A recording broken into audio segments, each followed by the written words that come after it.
Sergeant Slaughter, a professional wrestler from WWF, now WWE fame, quickly became the face of G.I. Joe for a short period of time in the late 1980s. His likeness and voice was used in commercials, action figures, the animated series, a G.I. Joe movie, and of course, Larry Hama's A Real American Hero comic book series through Marvel Comics. Let's talk about Sergeant Slaughter. Before we start, I want to thank you, whether it's your first time here or you're back for more, for watching JL's Comics. And don't forget to subscribe because we upload content just like this every single week. Let's jump right into this video. Hama and Rudat based characters on people they knew in real life. Sergeant Slaughter was the first licensed character intended to fully capture a celebrity's likeness. He was a natural fit for the line, as Remus's persona was that of a USMC Drill instructor, a lifelong commitment by Remus to the character both in the ring and out. Sarge's licensing was followed by the Fridge, Big Lob, and spurred on by Sergeant Slaughter's success, Hasbro even had a figure for Sylvester Stallone's Rocky Balboa plan, but that's for, another video. Most of his backstory is classified.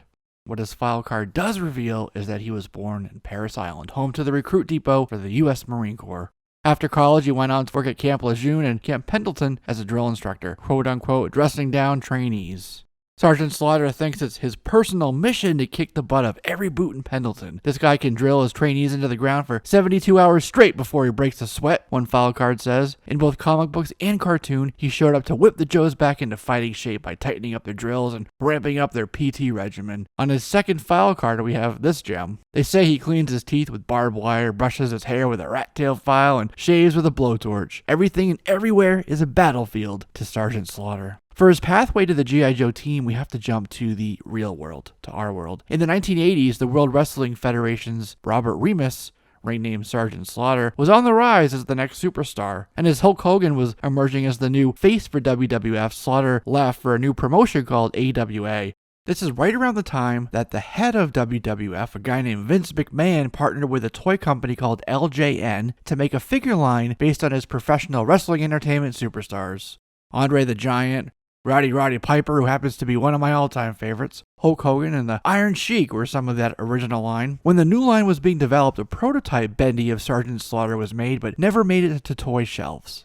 At the same time, Hasbro was looking to breathe new life into their G.I. Joe toy line, looking for celebrities and personalities with whom they could partner. And seeing a larger-than-life Marine in Remus, Hasbro approached Remus's attorneys and told them that they'd like to use his likeness to be the first real-life character in the animated series and for the toy line. He even showed up at Hasbro's headquarters in a camouflage limo to meet with the team. Vince initially said no to Bob Remus, as they had contracted now with LJN and that it would be a conflict of interest. But Remus left out of his WWE contract shortly thereafter and his deal with Hasbro completed. However, this would only last 5 years, as he did return to WWF in 1990, right around the time of the Kuwait invasion and the Gulf War's Operation Desert Shield. This time, Sarge was a heel, a villain, an Iraqi and Saddam Hussein sympathizer who went against Hasbro's brand image for the G.I. Joe franchise. He was let out of this contract, a contract which lasted just about 5 years, but his impact, however, on the G.I. Joe mythos and the fandom as a whole would have an impact lasting much longer than that. Sarge's first action figure, released in 1986, was only available via Hasbro Direct. They'd mail you the figure once you sent in 5 proofs of purchase called flag points. They even had a number that you could call, with your parents' permission of course, to recite a secret code that would qualify you for one of the 5 required flag points, and the code was 1986, by the way, matching the year of the release, but I know you figured that part out. He came with a swagger stick and was slightly larger, slightly more imposing than the rest of the line, which was really appropriate given the real-life Slaughter's larger-than-life persona.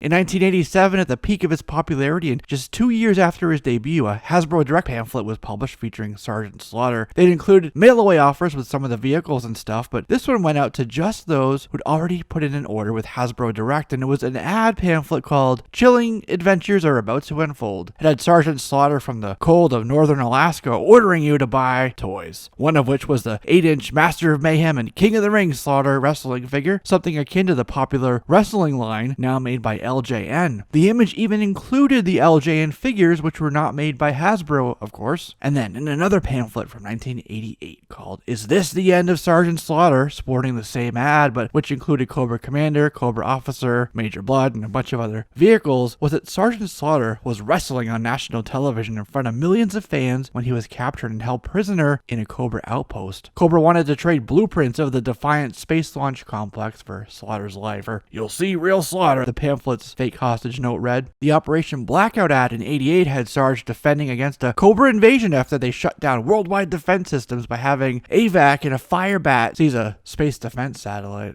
The 1989 ad pamphlet story was that Sergeant Slaughter wanted to recruit us to stop Cobra from controlling an island in the North Atlantic Ocean.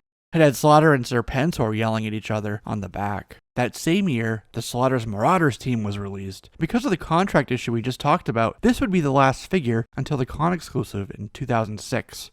Marauders consisted of Mutt and Junkyard, Lowlight, Spirit, Footloose, and Barbecue. Sarge was also famous for his Triple T tank, the Tag Team Terminator. Yeah, instead of a car or even a pickup truck, he decided to use a small tank as his personal vehicle. And his V2 figure actually came exclusively packaged with it. He changed from a sort of wrestling-inspired outfit to a more combat-ready motif as each version was released.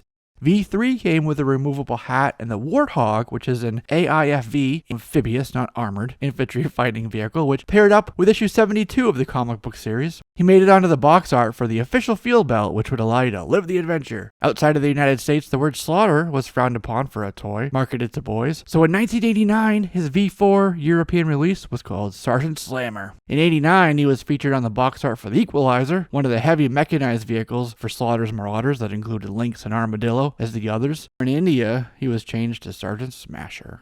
Currently, Slaughter's under contract with WWE, who are contracted with Mattel, so we probably won't get another action figure in the G.I. Joe line for quite some time, at least through Hasbro. The last one we saw was his 2010 SDCC exclusive release. They could use that Slammer or Smasher name, but I believe the likeness would then be the issue. His comic book life too was seemingly just a few issues, but add in a couple unofficial appearances as recently as 2015, and you have nearly 30 years of comic book history.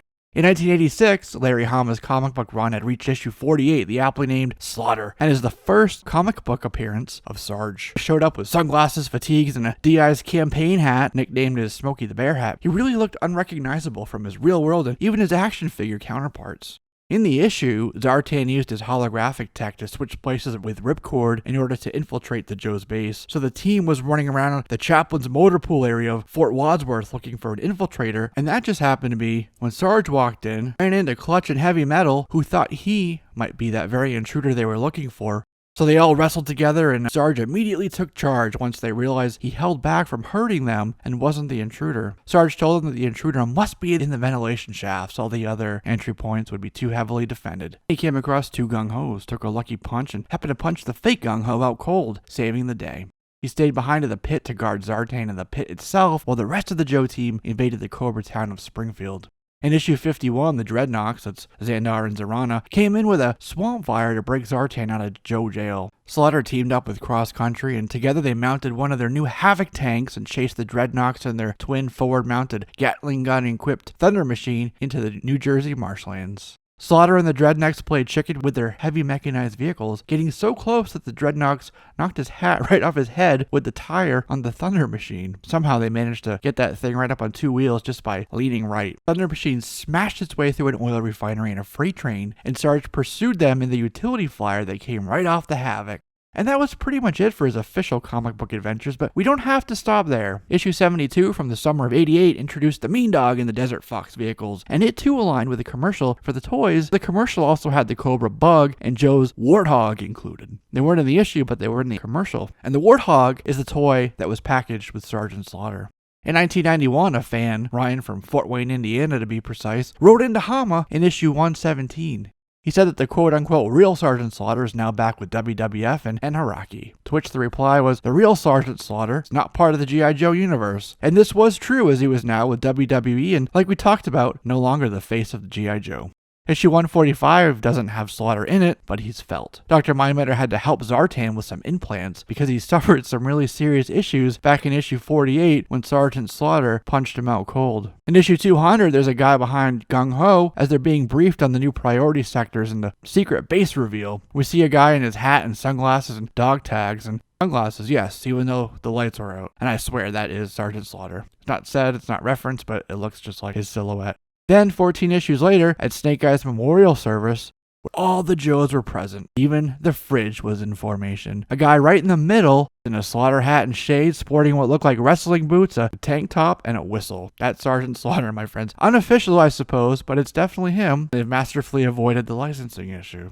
In 1987, there was a company called Blackthorn that made a 3D comic book which had Sergeant Slaughter on the cover as the team, on the interior pages, attempted to stop Raptor and his drug-infused troops. Slaughter also showed up in 1987's G.I. Joe the Movie as a DI for Taurus, Red Dog, and Mercer, known as the Renegades. He ended up wrestling with Nemesis Enforcer and defeating him in mano-a-mano combat by throwing him into a spiked pit that Globulus had opened up. He played a short but important role in Sunbow Season 2, and even the follow-up with Deke. He first appeared in Season 2's opening multi-part story, Arise, Serpentor, Arise, to whip the Joes back into shape. He showed up in his Triple T at the tomb of Sun Tzu, and then while defending the tomb of Genghis Khan, ended up being captured. Cobra wanted to use his DNA as part of Serpentor's genetic makeup, but ultimately failed. He was also in My Brother's Keeper, where he goes to a convention with Sci-Fi. In Ninja Holiday, Slaughter was mistaken for Wetsuit, kidnapped, and held in temple ruins for this fight club thing that was going on. In the next episode, called G.I. Joe and the Golden Fleece, the issue where the alien spacecraft thing drops the golden object on some Greek ruins, we learn that Slaughter went to college and is fluent in Greek, much to the surprise of the Team Medic Lifeline. And he made a couple cameos in other episodes as well. But when they moved on to Deke, they opened up with a multi-part event called Operation Dragonfire. Slaughter was all through the 5-parter, driving the Equalizer, the Armadillo, defending Lost City, and engaging in other activities. This aligned with the release of the Slaughter's Marauders set. In Pigskin Commandos, he was at his sister's apartment and was captured. Again, he does seem to get captured a lot, I noticed. He was in a few more episodes, flying a lot now more actually, flying a Tomahawk, a Skyhawk, and even a Retaliator in an episode called Cold Shoulder. So anyways, my friends, that's the story of Sergeant Slaughter and his connections to the G.I. Joe franchise. As always, I look forward to your thoughts, questions, additions, and suggestions down below. Let's continue the conversation there. Feel free to subscribe if you haven't already done so you can be one of the first to see when we upload videos just like this each and every week. I'm Jesse, this is JLS Comics, and I'll see you soon.